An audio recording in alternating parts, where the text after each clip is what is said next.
So many years of catastrophe, more than 6 million refugees. It could be you and your family, forced from your home and your histories. We are the people, and this is our time. Stand up, sing out for Palestine.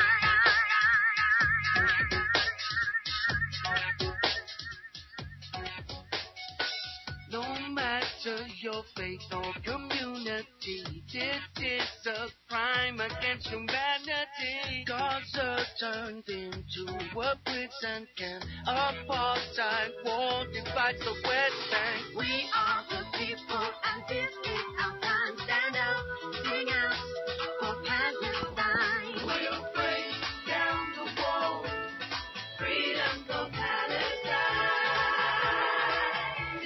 Hello, hello, hello. I'm your host, Kathleen Wells, and welcome to Palestine Today, a radio program dedicated to news about Palestine. Joining me today from Gaza City in Gaza is British journalist and filmmaker Harry Fear.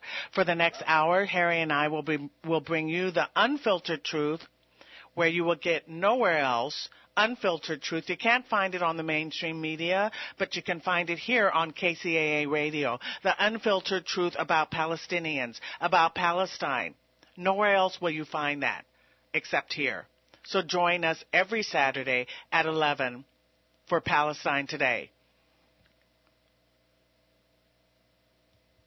We're going to bring you live interviews from Palestinians. We're going to give you the latest updates about what's going on in Palestine. Our weekly show is sponsored by the Washington Report on Middle East Affairs, Playgrounds for Palestine, and Mr. Henry Clifford. But before we get started, I'm going to make a plea. In fact, Harry and I together are making a plea for donations because our sponsors, although we have them, they've only sponsored a finite number of shows. We have to pay for our airtime, and our sponsors have only sponsored a limited number of shows. So we have to make a plea to our public, just like public broadcasting stations throughout the United States. We have to make a plea to you to support our show. If you like Palestine Today, if you want us to continue to broadcast these shows, please make a donation. Go to my website, thekathleenwellsshow.com. You can click on the link, Donate Today for Palestine Today. All money will go towards the production expenses of our show. Let me say this. The reason why we can talk about Palestinians and Palestine Today is because we are not owned by a big corporation. We are not owned by Clear Channel. This station is independently owned. We can tell the truth. We can talk about the truth. And if you like that, you have to support us to keep the shows coming because we have to pay for the airtime. That's how that works. That's how that works. So, Harry, welcome. Are you there? Kathleen, I'm here. Thank you so much for having me on again. It's always a pleasure. I'm delighted to have you. So we're going to have a great show today. Do you want to give us the latest updates from Palestine? Absolutely. As I always say, it's hard to know exactly what information to give to our amazing listeners. But one very significant thing is that the Palestinian hunger striker, Sama Isawi, has now been striking for his freedom for over 9 months. And he's been offered a new exile deal, which he's refused, stating he will only be released to Jerusalem, his hometown, where there have been many protests throughout the West Bank, indeed, and East Jerusalem. And in Gaza, in solidarity with Sama and all of the Palestinian prisoners who are on hunger strike. A couple of days ago was Tom Herndl's anniversary. 10 years ago, a couple of days ago, he was killed by Israeli sniper in the southern area of the Gaza Strip on solidarity work. At the same time, Israel has closed the goods border, the Kerem Shalom crossing with Gaza, for a few days now, intermittently, but it was closed for around 4 or 5 days. This has basically stopped the supply of basic foods goods for a few days in Gaza. And what I found striking, Kathleen, was to see that as soon as the shutting gets shutting gets closed down, within just a couple of days, Palestinians noticed it at the supermarkets where they buy their limited produce and etc. So it really does have a very direct impact on tens of, or even hundreds of thousands of Palestinians. Also, there have been Israeli tank or jeep incursions into eastern Khan Yunis in the southern area of the Gaza Strip in the last week. And just after our last show, Operation Israel went into full bloom, the Hack Intifada as it's known. Tens of thousands of Israeli social media accounts were hacked. The reports are over 30,000 Facebook accounts, tens of thousands of Twitter accounts. 30,000 Israelis' credit card details were leaked online. The website of the Mossad, the stock exchange of Israel, was interrupted, its service interrupted. Security and Israeli intelligence websites also having their service interrupted. It's not just the interruption of service that the anonymous hacktivist network around the world was involved in, but also, as I said, the stealing and publishing of information like the credit card details, and also the defacing of websites, leaving solidarity messages with Palestinians on them and similar. These hacktivists are from all around the world, tens of countries, including Gaza and the West Bank, Palestine, Egypt, Syria. It goes on and on and on. I spoke to, on Twitter, one of my sources inside the collective who lives in Germany. So it's a very, very wide movement, and it's very significant, the Operation Israel, in my opinion. So these are some of the things that have been going on in the last while, Kathleen. Mm-hmm. So we appreciate you being there in Gaza City. I feel like you are a risk taker because it's not 100% safe to be in Gaza. It's not safe, but on the other hand, things have got better over recent months, or certainly over recent weeks. And today, speaking at this time, it's a very prime time for people to come to be witnesses to the reality here and advocates for justice to resolve the reality here. And that's why I started the initiative a couple of weeks ago now with my Palestinian colleagues in Gaza and internationals around the world to bring internationals from all around the world to Gaza in July on a 2 or 4 week program of work, of awareness building, project building and solidarity networking. And people can find more information about that at welcometogaza.com. Okay, please go to welcometogaza.com because Harry Fear has started an initiative to get journalists, media people to Gaza in July. Did I say that correctly? Perfect. Okay, that's a good thing. And, only on Palestine Today on KCAA Radio, you can get this information. Harry just gave it. Harry's in Gaza, which is, I am. I can prove it. Yeah, he's in Gaza, folks. You can never get information from Gaza except on KCAA's Palestine Today. And that's why we are making a plea for donations, because we'd love to continue this work. We'd love to bring you more information about what is actually... Listen, folks, you can't rely on what the mainstream media tells you. You can't rely on them. They say the same narrative over and over and over again. In fact, we're going to have a show about why the one-state solution is the only solution. But yet the media keeps talking about, or rather our officials keep talking about the two-state solution. Well, the two-state solution isn't happening. But you'll find out why that's not happening on Palestine Today. So this is why we encourage people to make donations to the show. If you like the show, if you like the information, if you admire Harry and his courage and what he's doing and all the information and the updates that he's giving you, please go to my website, KathleenWellshow.com, and make a donation so that we can continue to bring you this information.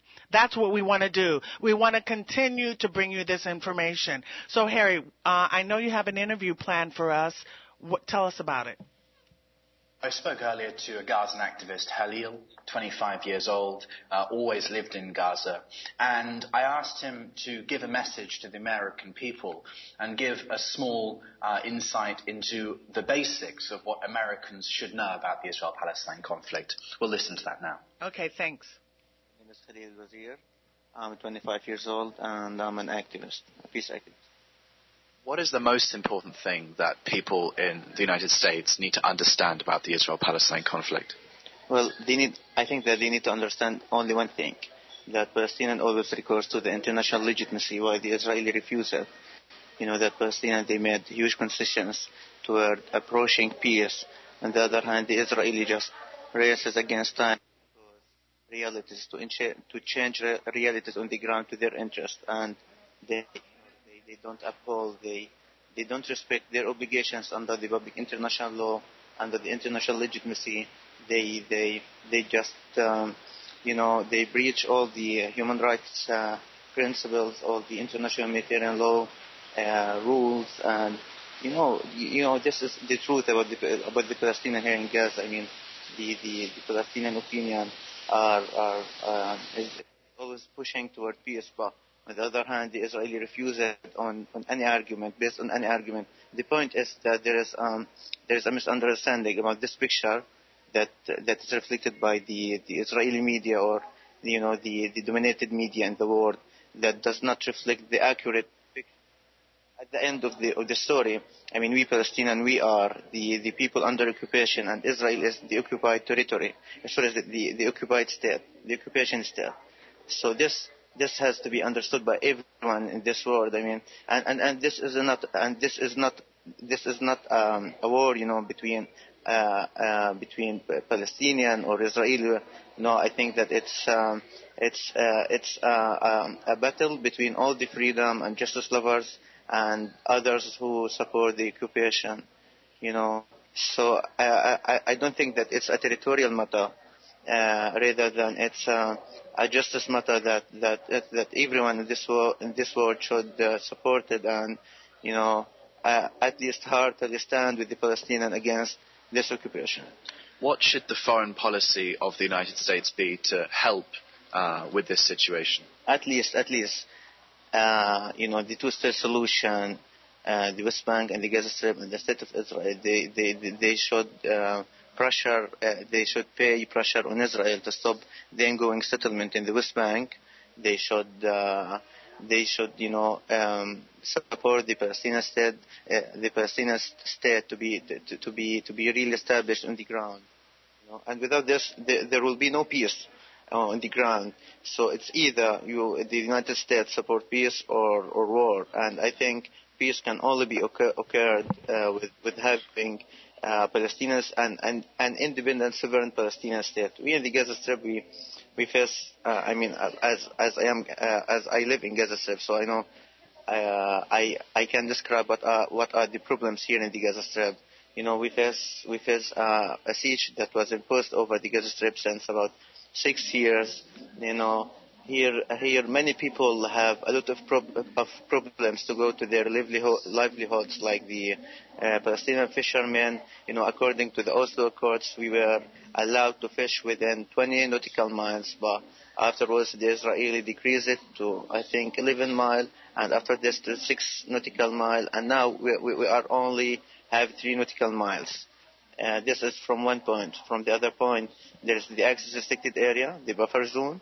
The buffer zone, it extends to, in some areas, it extends to 1,500 meters, and this expropriate about like 30% of the agricultural land of the Gaza Strip, and Israel keeps saying that since the unilateral disengagement, now the Gaza Strip is liberal and is free, and we don't have any more any responsibility toward the Gaza Strip, and this is a whole of lies that no one can, no logical person can really believe it, because since the Israeli keep controlling the Gaza Strip by the air and on the ground, by denying access to go to the West Bank and to go to the foreign world, by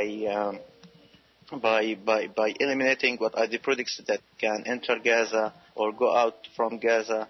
So they remain the occupying power that controls everything on the ground in the Gaza Strip, and they hold all the responsibility toward what people here in the Gaza Strip feel about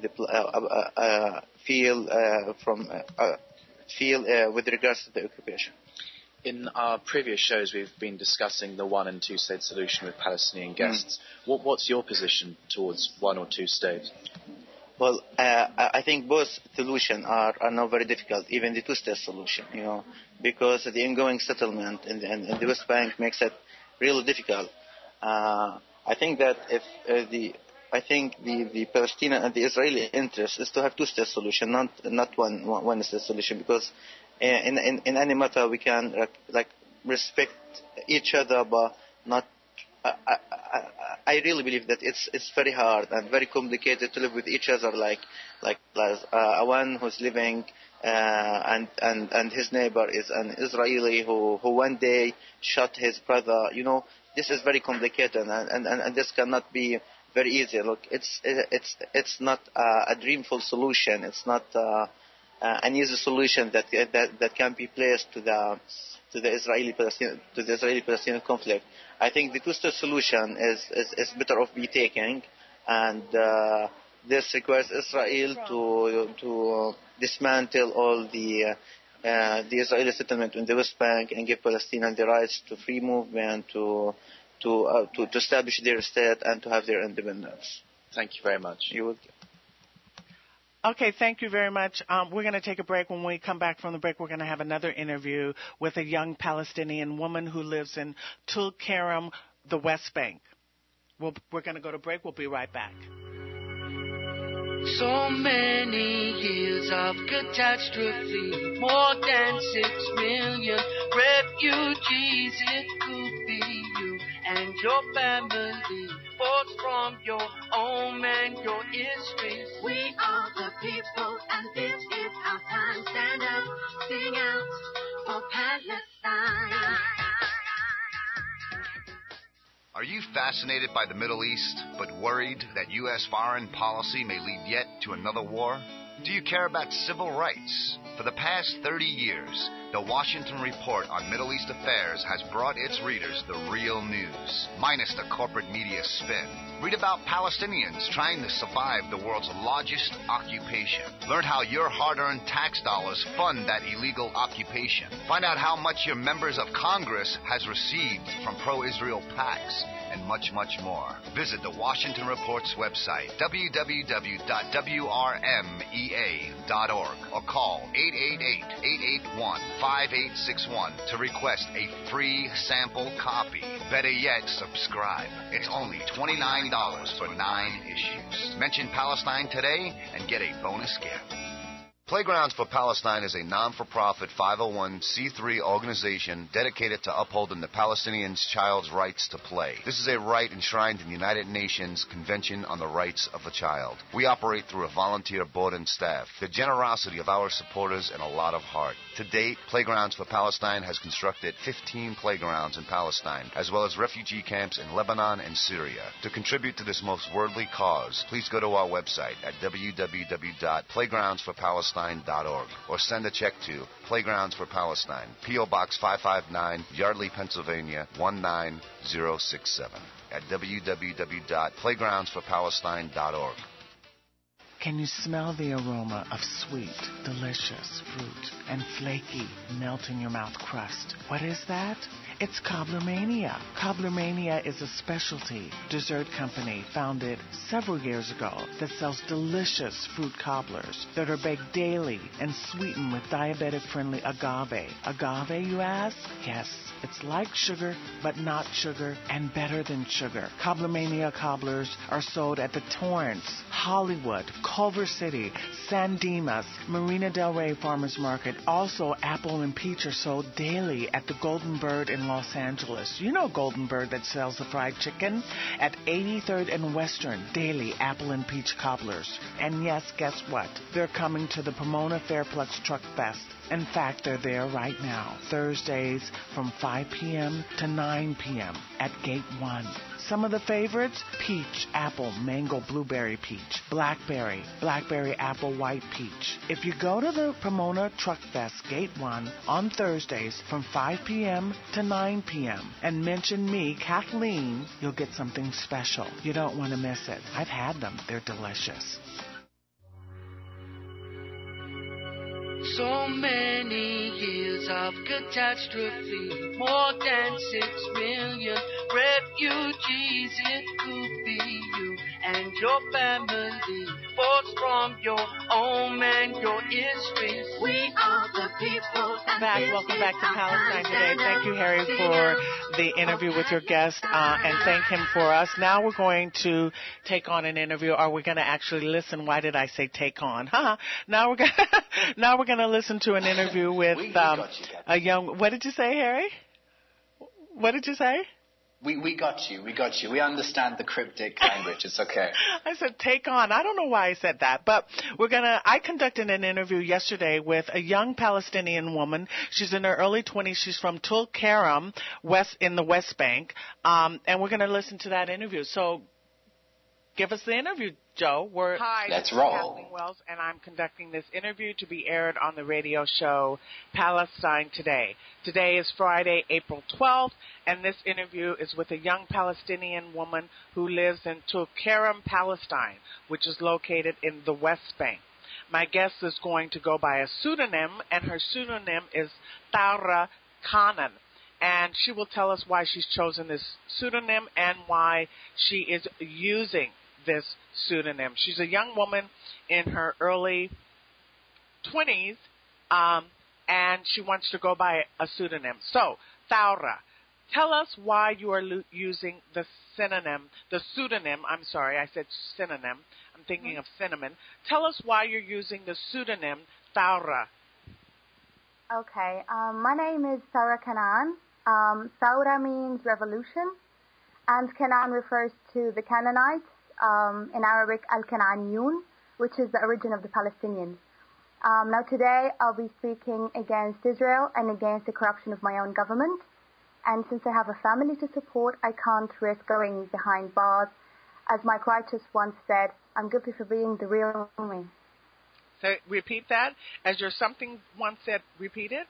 Mike Righteous, he's a rapper, he once said, I'm guilty for being the real me. I'm guilty? Yeah, for being the real me. For being the real you. So you have to be a different you. You have to use a pseudonym.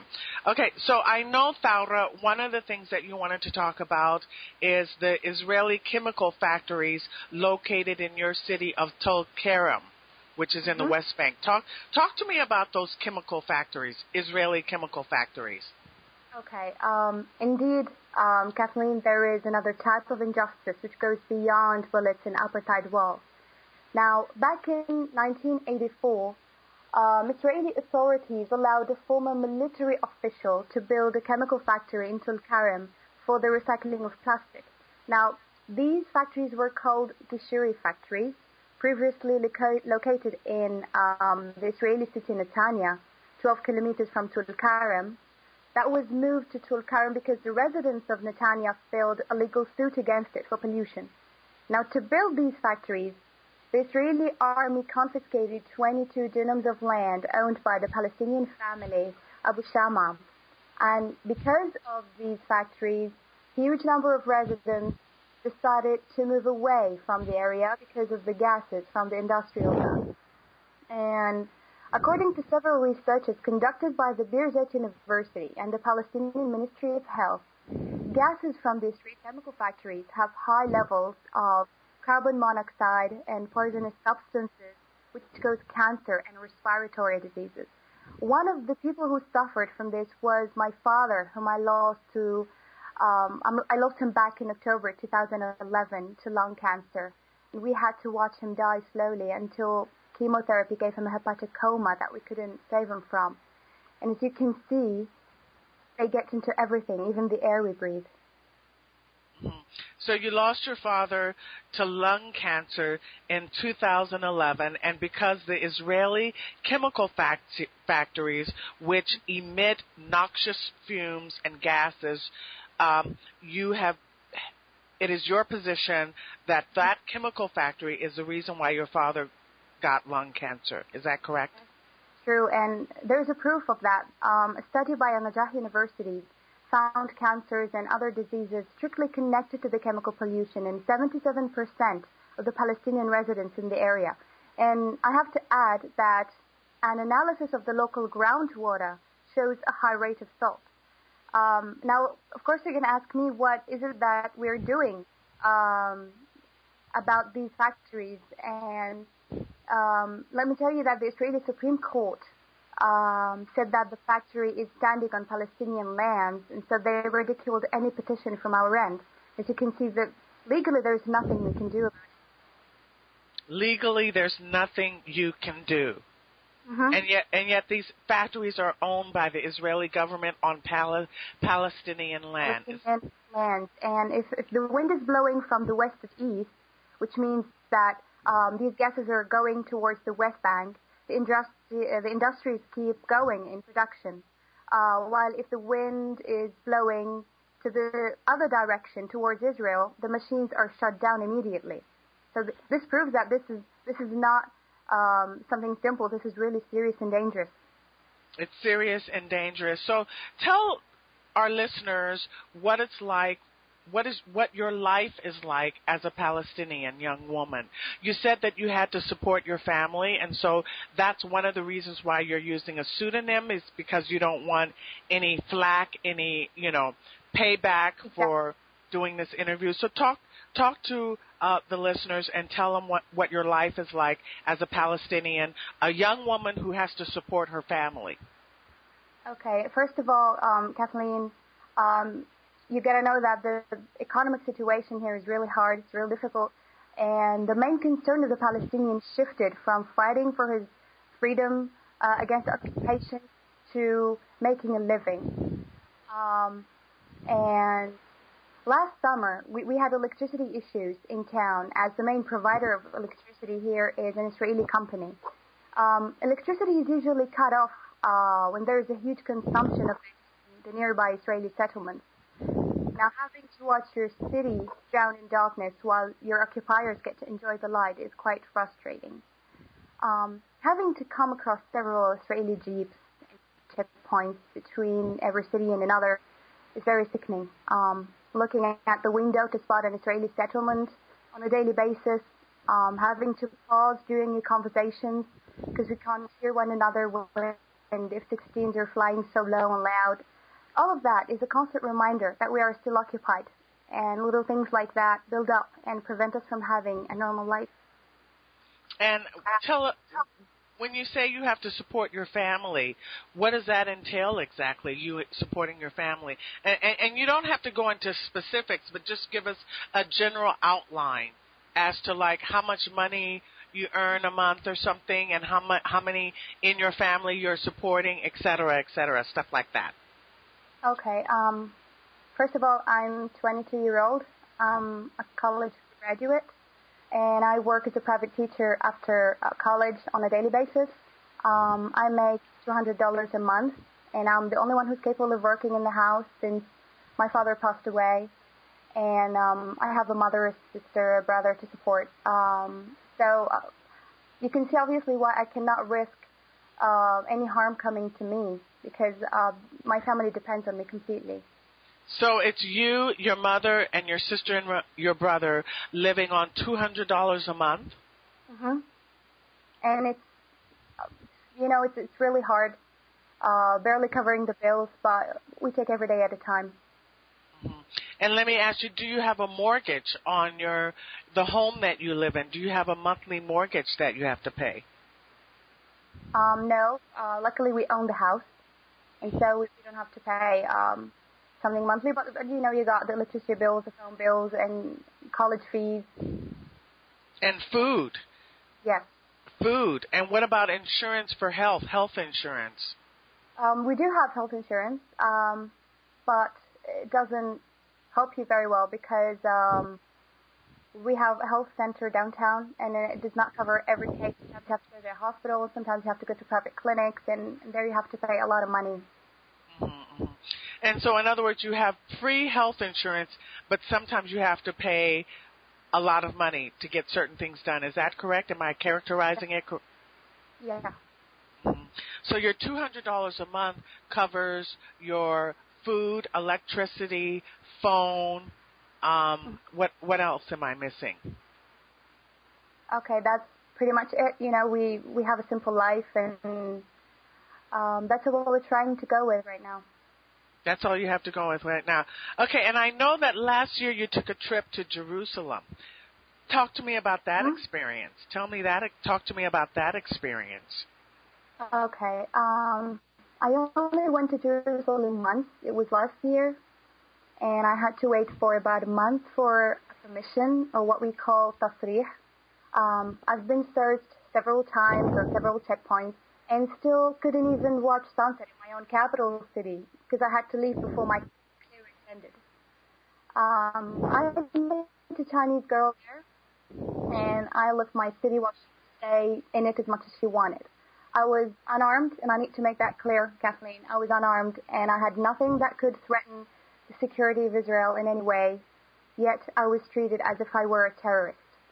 In addition to that, I could see armed Israelis walk all over the streets of Jerusalem, and they were not even military. And I thought to myself how the city of peace lacked real peace. And so when you say that you were unarmed, but yet you were treated like a terrorist, give me some specifics. Tell me some specifics as to how you were treated like a terrorist.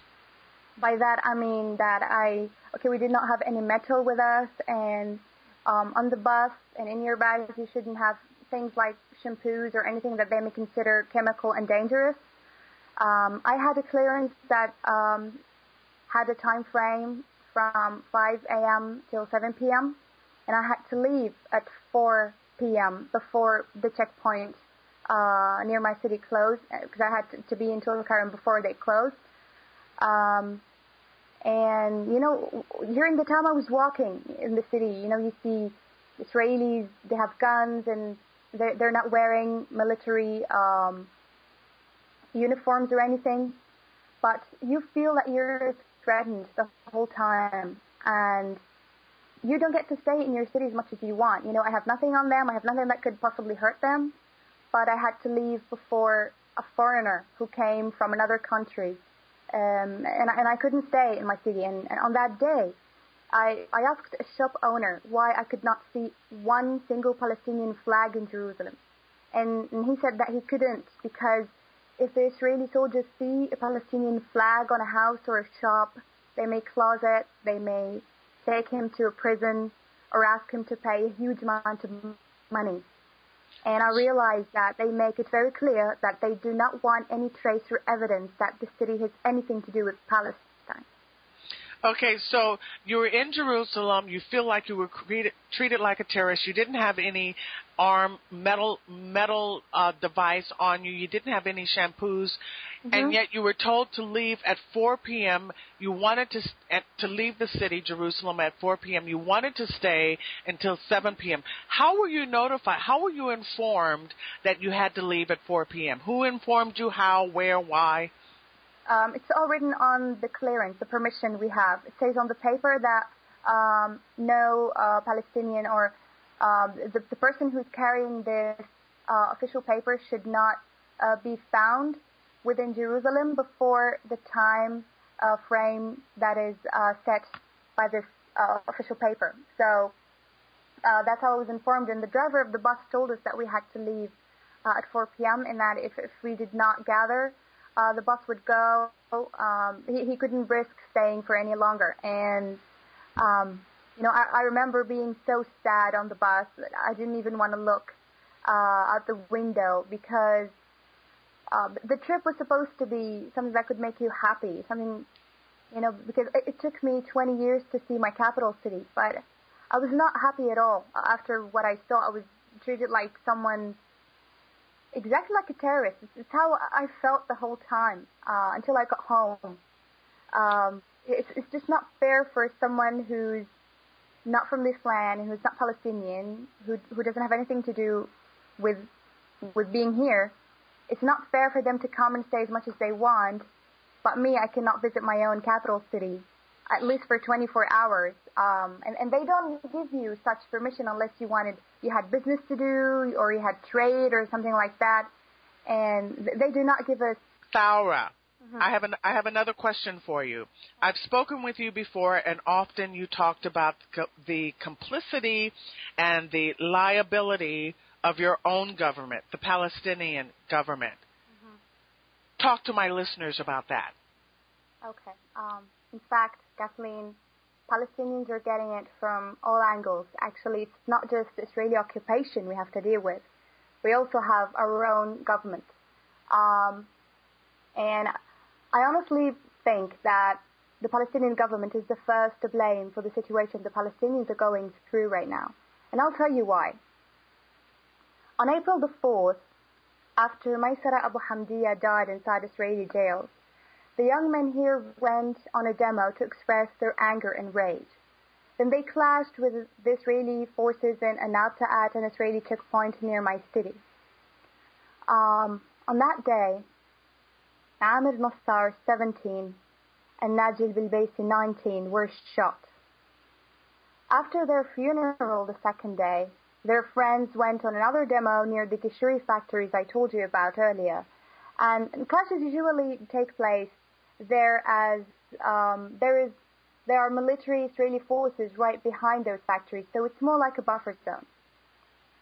And to my surprise, Palestinian security forces were there to prevent the men from reaching the factories even before the Israeli soldiers showed up in the area. They took the names of all the men who were there that day and arrested a man I know without any respect to his father who gave his life for the dignity of this country years ago. They had arrested him before, though, and were so nasty to him that he told me I wanted to take my life, my own life, using my shoelaces had they not taken them off. Now, the ironic part is that the Palestinian security forces told those men who went to protest that day that they prevented them from reaching the buffer zone in order to protect them. At the same time, they threatened to give their names to the Israeli investigation service. Now, how is that possibly protection? If it is to be considered protection, it's for Israel and its war crimes. Now, I personally think that when a man goes holding a stone to a buffer zone or anywhere where there are clashes, he knows perfectly well what he's doing and that he may never come back. However, he's there to send a message to the world, loud and clear, that he's not okay with Israeli policies or war crimes and that our occupiers are not welcomed here. Now, our government, Kathleen, is just like any other, corrupted, greedy, and is literally feeding on the people instead of supporting them. Abbas does not represent all of the Palestinian people. He did not represent us. He certainly did not represent us when he sold out, when he sold Safad for free. And that's one example. That's why we're not allowed to express ourselves. I mean, we're being threatened by our own government before Israel. But one of the things that you mentioned, Thora, to me before is that Abbas talked about the right of return, and you didn't like the way he talked about the right of return of Palestinians who live in the diaspora. Do you want to touch on that, how Abbas talked about that right of return for Palestinians in the diaspora? Do you want to touch on that? Of course. The way he spoke about it was he did not stress that right of return, which is something that I think is very vital, and we should never give up on that. And he made it sound like, something that didn't matter that much, or something that is okay if we leave it aside for some time, but we shouldn't, because once the Israelis feel like we're letting go of our rights, they will just go further and further. I personally spoke to a man who used to work within the presidential guardian service, and he told me that the Palestinian security forces are paid to keep the situation calm. Now, by calm, I mean no resistance and no third intifada at all. Now, that's why clashes happen in Hebron and Ramallah, but not allowed to overwhelm all of the West Bank. And so also you said that the Palestinian government, people in the Palestinian government say that they are there to protect Palestinians. Mm-hmm. However, they threaten Palestinians that they will turn over their names to Israeli forces, to the IDF. Is that correct? Exactly. And on top of that, nothing changed since the announcement of a Palestinian state other than a few official papers that say Palestine instead of the Palestinian Authority. But illegal Israeli settlements are still being built.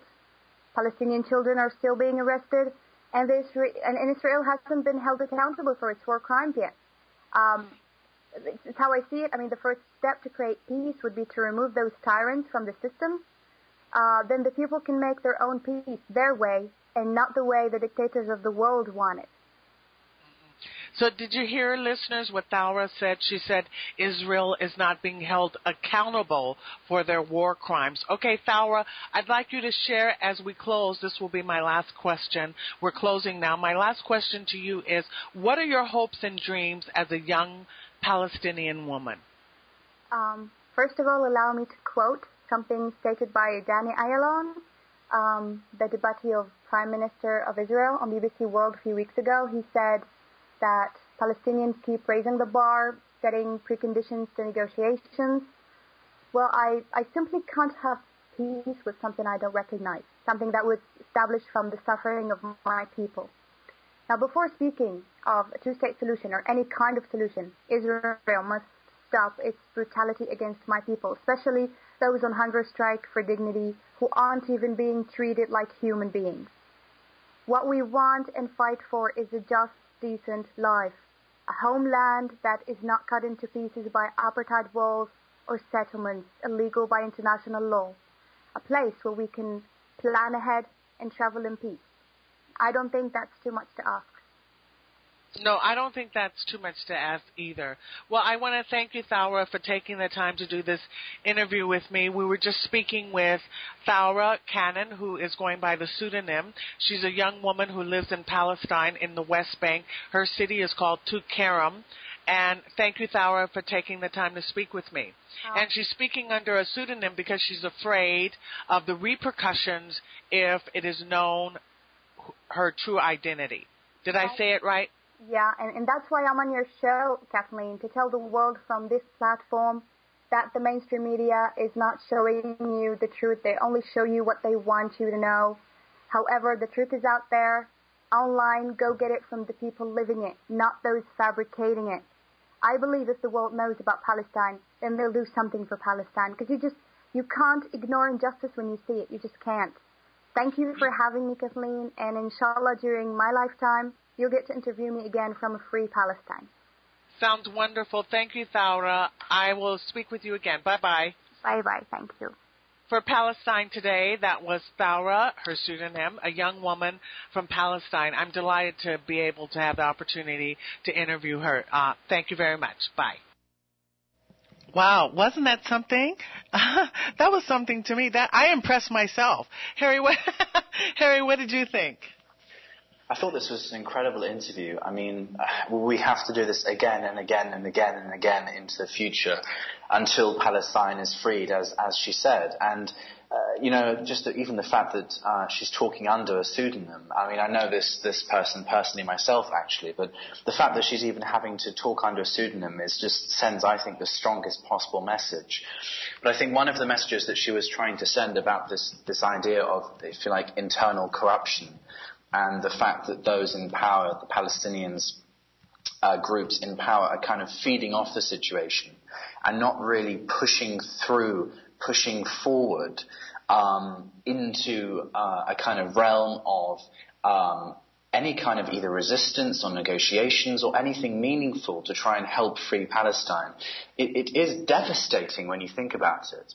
And if you really analyze it and look at it objectively, like she encourages us to, our guest just there, you look at it and you think, well, what are the Palestinian representations actually doing? I mean, not really enough. And presumably one of the reasons why is this sort of corruption, that there's a kind of entrenchment, that they don't need to do anything because they're in power, thank you very much. And I just think that's devastating, Kathleen. Yeah, it's devastating, and we're going to take a break right now. When we come back from the break, we're going to make a plea for donations because, as Harry just said, we have to hear interviews like this over and over and over and over again, and KCAA is the only place where you can get interviews with Palestinians. Listen, folks, what is happening is that American taxpayer dollars are paying for the oppression of the Palestinian people. You never hear from them. You don't even know if this money is going into the right place. You don't even know where your money is going to be more accurate. But if you listen to this show, you get to hear from Palestinians, and you get to hear their perspective and their point of view and their experience. So we're going to take a break, and when we come back from the break, I'm going to ask for for donations so we can get more shows of Palestine Today. We'll be right back.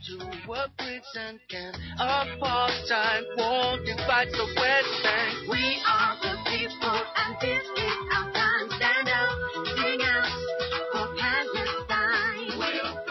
Are you fascinated by the Middle East, but worried that U.S. foreign policy may lead yet to another war? Do you care about civil rights? For the past 30 years, the Washington Report on Middle East Affairs has brought its readers the real news, minus the corporate media spin. Read about Palestinians trying to survive the world's largest occupation. Learn how your hard-earned tax dollars fund that illegal occupation. Find out how much your members of Congress has received from pro-Israel PACs, and much, much more. Visit the Washington Report's website, www.wrmea.org, or call 888-881-5861 to request a free sample copy. Better yet, subscribe. It's only $29 for 9 issues. Mention Palestine Today and get a bonus gift. Playgrounds for Palestine is a non-for-profit 501c3 organization dedicated to upholding the Palestinian child's rights to play. This is a right enshrined in the United Nations Convention on the Rights of the Child. We operate through a volunteer board and staff, the generosity of our supporters, and a lot of heart. To date, Playgrounds for Palestine has constructed 15 playgrounds in Palestine, as well as refugee camps in Lebanon and Syria. To contribute to this most worldly cause, please go to our website at www.playgroundsforpalestine.org or send a check to Playgrounds for Palestine, P.O. Box 559, Yardley, Pennsylvania 19067 at www.playgroundsforpalestine.org. Can you smell the aroma of sweet, delicious fruit and flaky, melt-in-your-mouth crust? What is that?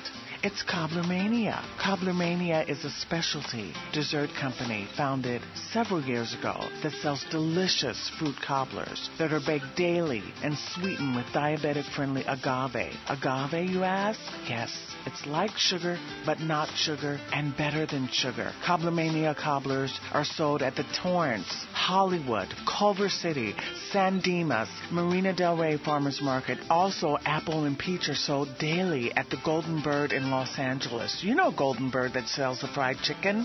At 83rd and Western, daily apple and peach cobblers. And yes, guess what? They're coming to the Pomona Fairplex Truck Fest. In fact, they're there right now, Thursdays from 5 p.m. to 9 p.m. at Gate 1.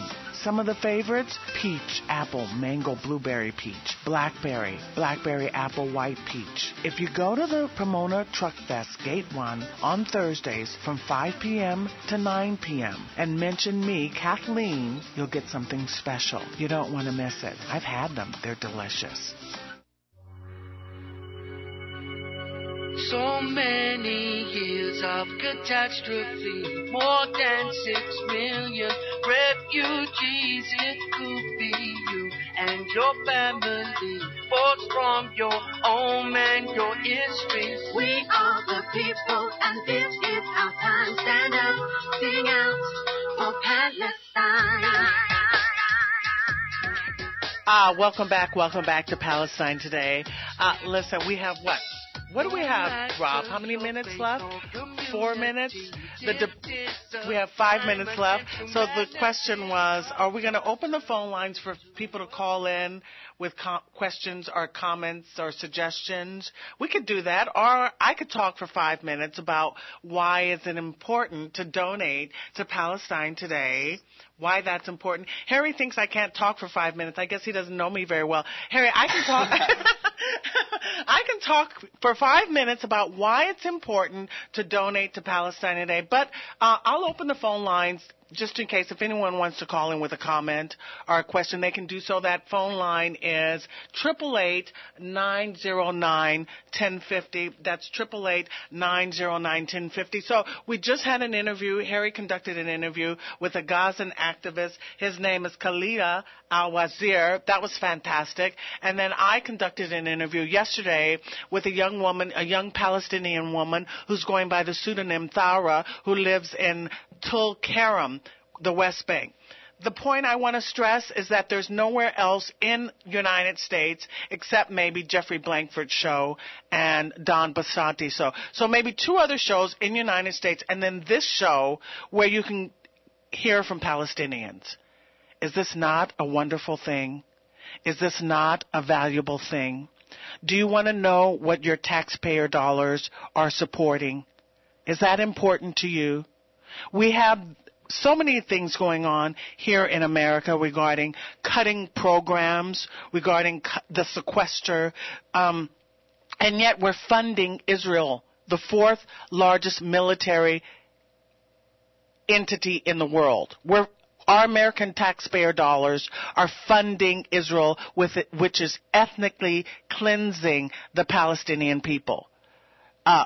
Since we're doing that, wouldn't it be a good idea to maybe hear what Palestinians say about their living conditions, say about what's going on? Can we trust our mainstream media to give us the truth is the question.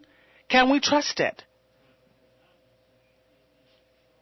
Oh, so now Joe is telling me we have a phone call. Should we take the phone call or should I continue to ask for donations? What do you think? What do you think would be better? We should take the call. Let's take it. So, okay, we have a call from, Harry tells us to take the call, but I really think we only have, 2 minutes left. Let's take the call from Dominga in Michigan. Hi, Dominga. Hi. Hello. How are you? I'm pretty good. Harry's going to recognize the Luna, but I'm calling in to support the donations for Palestine. Very, very important that the people of the world know that the people of Palestine need as much support as they can. And as an American, Americans need to know where their tax dollars to Israel is going and what they're doing with it. I'm sorry, your name isn't Dominga. What's your name again? My name is Dominga. Oh, Dominga. I appreciate that you say that. I appreciate that you say that. So you're sort of supporting what I was saying, that yes, we should donate to the show so that we can continue the show. Thank you. I appreciate it. What did you think about our interview? I thought it was great. There needs to be 10,000 more of these kind of interviews for Palestinians to be able to have that tool and that resource to be able to speak. The world needs to hear from Palestine, the people of Palestine. They're the only ones that can express what they're going through and tell their side.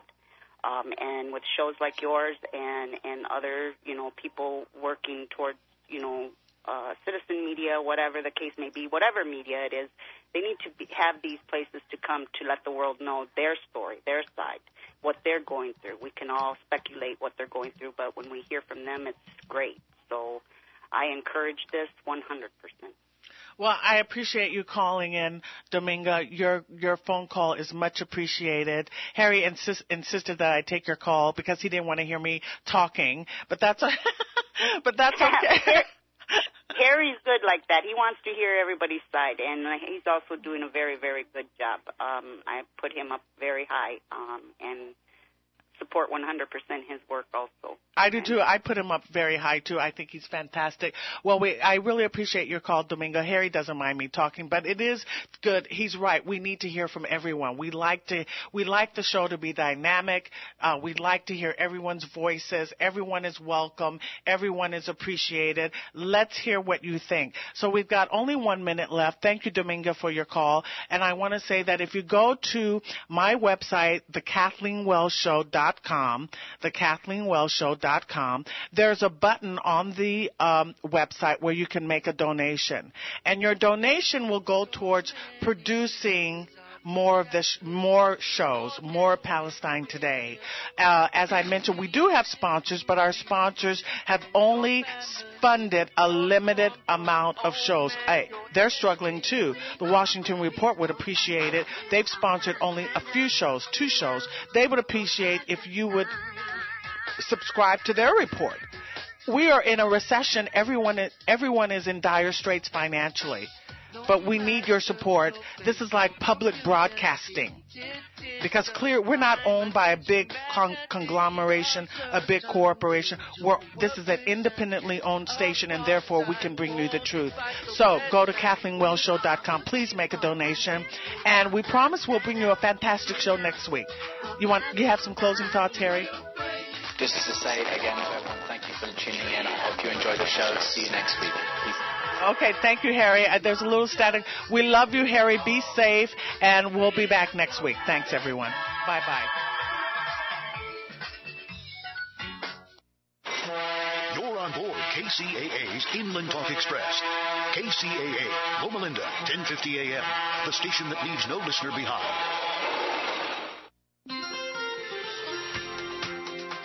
From the KCAA Weather Center, I'm Chris Earl Phillips. For this afternoon, sunny and a high of 79. Tonight, patchy fog after 11. Otherwise, increasing clouds and a low around 54. On Sunday, patchy fog before 11. Otherwise cloudy, gradually becoming mostly sunny and a high of 72. Sunday night, 30% chance of rain after 11. Mostly cloudy, low around 56. On Monday, 30% chance of rain before 11. Mostly cloudy and a high near 67. Monday night, mostly cloudy, low of 53. That's your weather forecast for this hour from the station that leaves no listener behind. NBC News Radio, AM 1050 KCAA. This is the KCAA Community Calendar. On Saturday, May 11th, the 4th Annual Kids Health Fair will take place at the Anthony Munoz Center in Ontario from 10 a.m. to 1 p.m. This is a free